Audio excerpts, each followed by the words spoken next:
Hey, what is up, everybody? This is Stevie Breach coming to you here today. I was able to watch the Royal Rumble 2006 the other day, and I was on a quest of just getting myself ready.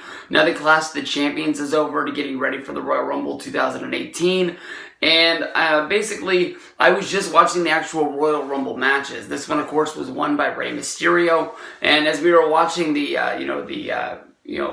way to go, we did it for Eddie, party that Rey Mysterio was throwing in the ring, they were quickly ended and then went into a package, hyping up the John Cena versus Edge match. And I've always been one to say that John Cena versus Edge feud has always been one of the best John Cena rivalries that he had, as well as one of the best rivalries for Edge. In every match they've ever had, it's always been one that's been really, really good, and you should go out of your way to make sure you watch it every time one comes on the screen.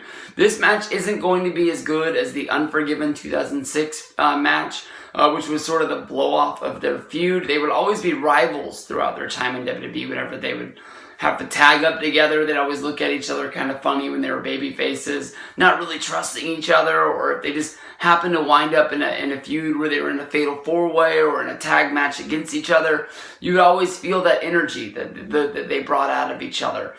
This was really fresh into their feud between each other, because at WrestleMania 21, Edge had won the Money in the Bank briefcase, and he'd held on to that briefcase, and even though that was the first briefcase, we really didn't know what the rules were. At New Year's Revolution that year, there was a Elimination Chamber, which was won by John Cena. Edge, who was a member of Monday Night Raw, that team, was not a part of that match. He had wrestled a match earlier in the night, I believe against Shawn Michaels, that he had lost. Basically came out once the match was done, handed the briefcase to Vince McMahon, asked for a match, and Vince had the referee ring the bell. And even though Cena had gone through and won an Elimination Chamber match where he had fought off guys like Chris Masters and Carlito, he had to now fight Edge, and he was able to barely get to his feet. And Edge, gave him the spear, set him up, and gave him the 1, 2, 3, and we had a new champion. From there, we would basically have the live sex celebration on Monday Night Raw, where Edge would become one of the most watched superstars of all time in WWE, because Cena had the championship. That was his first reign, and he had been on a real long run. And although Cena was always very popular, Cena had a bunch of haters, and I think people tuned in to really see if Edge won the championship, if the reign really had ended. I think that was one of the reasons why that show ranked so high in the ratings. It all came down to the Royal Rumble, where Cena would get his rematch, and I've always knocked this match for the one reason that if you sat through the pay-per-view package like I did, and you see the entrance that John Cena gets, you already know the finish. And Edge even jokes about this on the Edge and Christian podcast, is that, when, Edge, I thought that Edge was already in the ring from my memory, but Edge ended up coming out second. Basically, the announcers are even making a joke that the stage just basically comes down out of the heavens. It looks like it's the lowering of a spaceship, like a UFO. They're actually lowering a new ramp where John Cena walks out and actually walks above the other ramp, above the people, where he launches these graffiti rockets and shoots out graffiti all over the crowd. It takes him all the way down where he's able to actually jump over to the top rope into the ring. And then it descends back to where it came from, and Edge comes walking out like he's just a normal dude.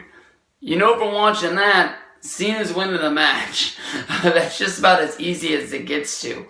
They had a really good match. This match was honestly about 15 minutes. Edge had the early advantage, and Cena made the comeback, and you don't really have the dastardly heel tricks yet from Edge. He hadn't really added that to his repertoire, but you do see an interference of Lita getting involved in the match, at this point in 2017, it was hard for me to remember Lita being with Edge. Now that, I hear Edge on the podcast with Christian every week. I normally listen to it on Sunday mornings, and he's always talking about him and Beth. So it sort of got into my mind that they're together, and it's hard to remember even that whole Matt Hardy, Lita, Edge thing that went down that launched him into being the superstar that would become champion. I think that honestly, Edge was always a really good wrestler. If he doesn't have that sort of hiccup in his life, which becomes, part of wrestling history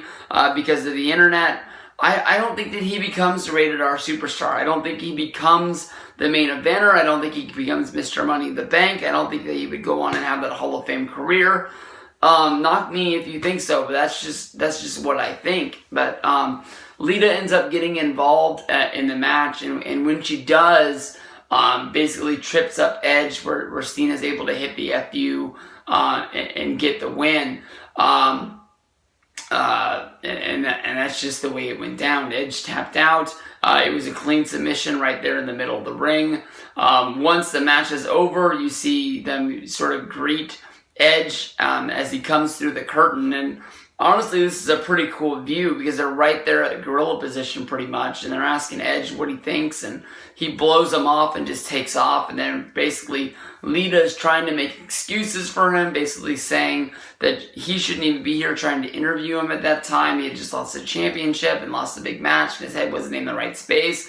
And then all of a sudden, Hacksaw Jim Duggan comes out of the middle of nowhere and just basically greets Lita with a good old ho! And that was it. I'm really surprised that this wasn't the main event. The main event of the 2006 Royal Rumble ends up being Kurt Angle going up against Mark Henry. To me, honestly, without watching that match, it just seems to me like that's probably one of the... I would honestly say that it's probably one of the weakest pay-per-views, main events that there's ever been in my mind, other than John Cena versus R-Truth. And that honestly is knocking everybody out there. So we'll see what goes on with that match, and I'll see you guys down the road.